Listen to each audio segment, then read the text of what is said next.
হে deer, আশা করি আমরা সকলে ভালো আছেন। আজকে আমরা অ্যারে অ্যান্ড অবজেক্টকে ডিস্ট্রাকচার কীভাবে করতে হয় তা শিখব। সো আমাদের কাছে একটি অ্যারে রয়েছে মনে করি। সো লেট অ্যারে, আমাদের অ্যারে কিছু ভ্যালু রয়েছে, ঠিক আছে। সো আমরা এখন এই অ্যারেটাকে ডিস্ট্রাকচার করবো। ডিস্ট্রাকচার মানে অ্যারের প্রত্যেকটা ভ্যালুকে আমরা এক্সট্র্যাক্ট করে নিব সোজা ভাষায়। সো লেট আমরা চাইলে এই বিষয়টাকে আগে নর্মালভাবে দেখি কীভাবে করতে পারি। সো আমাদের প্রথম ভ্যালুটাকে আমরা এর মধ্যে নেব, যেখানে আমরা অ্যারের ফার্স্ট ভ্যালুটা লেট বি। অ্যাকচুয়ালি আমরা চাইলে এভাবেও ভ্যালুগুলোকে অ্যাক্সেস করতে পারি, তিনোটাকে এ বি অ্যান্ড সি। আমরা প্রত্যেকটাই করি আসলে, দুঃখিত, কন্ট্রোল জেড। সো আমরা এভাবে চাইলে প্রত্যেকটা ভ্যালুকে অ্যাক্সেস করতে পারি। সেক্ষেত্রে এ বি সি এর মধ্যে প্রত্যেকটা ভ্যালু অ্যাকচুয়ালি চলে আসবে। আমরা যদি কনসোল লক করি, সিএলজি কনসোল লক এ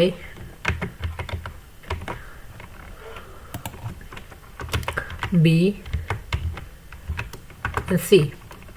এখন আমরা যদি আমাদের প্রোগ্রামটাকে রান করাই, নোট দেখুন অ্যাকচুয়ালি প্রিন্ট করতেছে এবিসির মধ্যে ভ্যালুগুলো রয়েছে, বাট আমরা চাইলে এটাকে আরও সুন্দরভাবে লিখতে পারি, যাকে মূলত অ্যাকচুয়ালি ডিস্ট্রাকচারিং বলে। সেটা কীভাবে করবো? এর ক্ষেত্রে মাথায় রাখবেন ডিস্ট্রাকচার স্কোয়ার ব্র্যাকেট ইউজ হয়, তো আমরা তাই করবো এ বি সি। সেক্ষেত্রে আমরা এর তিনটা ভ্যালুকে তিনটা ভেরিয়েবলের মধ্যে নিয়ে নিব এবং আমাদের খালি এটাকে পাস করে দিলে হবে। অ্যান্ড এটা কাজ করতেছে। সো নাও এটা হচ্ছে অ্যারে ডিস্ট্রাকচারিং। অ্যান্ড নাও এবার আমরা দেখব অবজেক্টের ডিস্ট্রাকচারিং। তো অবজেক্টের ডিস্ট্রাকচার দেখার জন্য আমরা আগে একটি অবজেক্ট বানিয়ে নিই, পার্সন, যেখানে অবজেক্টের মধ্যে একটি পার্সনের এফ নেম, যেখানে একটি নাম থাকবে, and after that L name, যেখানে আরও একটি নাম থাকবে। So first name and last name. তো এখন আমরা এই অবজেক্টের ভ্যালুগুলোকে এক্সট্রাক্ট করবো, ঠিক আছে। কনস্ট অবজেক্টের ক্ষেত্রে অবশ্যই কার্লি ব্রেসেস ডিস্ট্রাকচারিংয়ে, এবং আমরা ফার্স্ট নেমটাকে এক্সট্রাক্ট করব এবং লাস্ট নেমটাকে অ্যাকচুয়ালি এক্সট্রাক্ট করব, ঠিক আছে। কার থেকে এক্সট্রাক্ট করব? পার্সন থেকে। তো এখন আমরা যদি কনসোল লক করি, তাহলে আমরা করব F name and L name. So let's see, দেখুন মূল নামে চলে আসছে। সো আমরা কি এখানে এই ভেরিয়েবলগুলো অন্য কোনো নামে দিতে পারবো? দেখি এখানে একটা নামটা পরিবর্তন করে দেখি আসলে কোনো কাজ করে কিনা।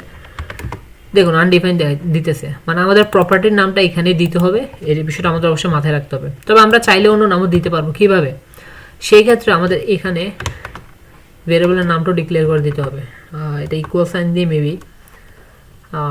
মেবি লেটস সি বলে তো হবে। আমরা এখান দিয়ে একটা নিজের থেকে একটা ভেরিয়েবল নাম দেবো, FIRST ফার্স্ট নেম, এবং এই এল নেম যে প্রপার্টি রয়েছে তার জন্য একটা ভেরিয়েবল নাম দিব আমরা last name.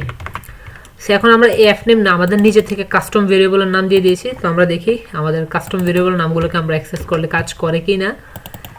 And last name, so name বানানটা মেবি দেখুন কাজ করতেছে, মানে আমরা চাই আমাদের কাস্টম ভেরিয়েবলও ক্রিয়েট করতে পারি। এখানে নেম বানানটা অ্যাকচুয়ালি মিস্টেক আছে। So let's solve it, NAME, এখান থেকে। সো এটা হচ্ছে মূলত ডিস্ট্রাকচারিং। আমরা এখানে দুইভাবে অ্যাকচুয়ালি করতে পারবো। And that's all for this video. And পরবর্তী ভিডিওতে দেখা হবে, এবং ভিডিওটি ভালো লাগলে অবশ্যই like, share and subscribe to snippet hunt. And পরবর্তী ভিডিওতে অবশ্যই দেখা হবে, এবং ধন্যবাদ সকলকে ভিডিওটি দেখার জন্য।